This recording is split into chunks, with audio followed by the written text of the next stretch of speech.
CBC News exclusive about former fashion mogul and accused sexual predator Peter Nygard. Now, Nygard will appear in a Winnipeg courtroom tomorrow, seeking bail ahead of an extradition hearing to the United States for allegations of sex trafficking involving dozens of women and girls, which he denies.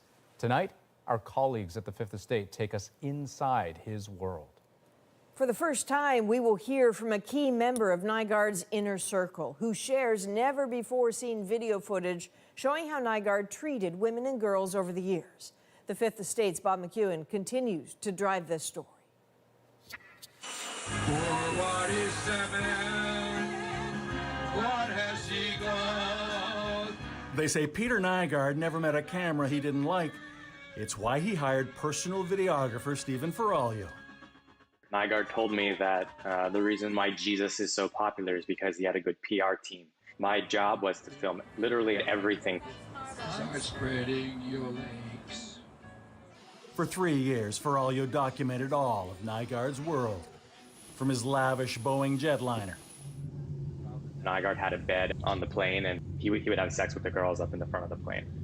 To his ever-present female entourage. They were around when Nygard needed sex, and they would accompany Nygard to dinner. They would be paraded in during the meetings. Nygard would call them the girlfriends. Now that Nygard faces criminal indictments in the U.S., alleging sexual offenses against dozens of women, Stephen Ferraglio is speaking out. I think that when people think that they are above the law, the best way to show them that they are not is to literally show them. And he's got hundreds of hours of video with which to do that. She's the girl who's underage. According to the charges, which he denies, Nygard frequently targeted girls as young as 14 or 15. But just to be here, Olympics, and to be running, good for you. Here, Ferraglio captured the 70-something Nygard trying to get a phone number from a young Olympic athlete. He finds out during this conversation that she is 16 years old. Cell number or something, yeah. 2 phone numbers. I don't want to lose her now that I found her. Nobody else in my world of Nygard has this evidence. If I don't expose him, he's going to get away with all the things that he's been doing. For years, Peter Nygard fought in court to keep this video private.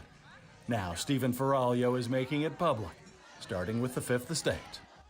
So Peter Nygard was arrested 6 weeks ago, has been in custody ever since. His bail hearing resumes tomorrow morning in Winnipeg. So, Bob, what can we expect? Well, Nygard's lawyers have been arguing that if the 79-year-old doesn't get out of jail soon, he's at risk of contracting COVID-19.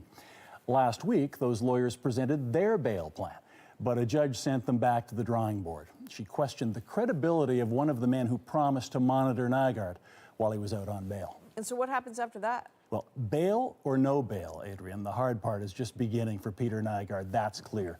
He's facing a fight against extradition to the U.S., which could take between 2 and 10 years. And then a criminal trial in the U.S. for sexual offenses against dozens of women and girls.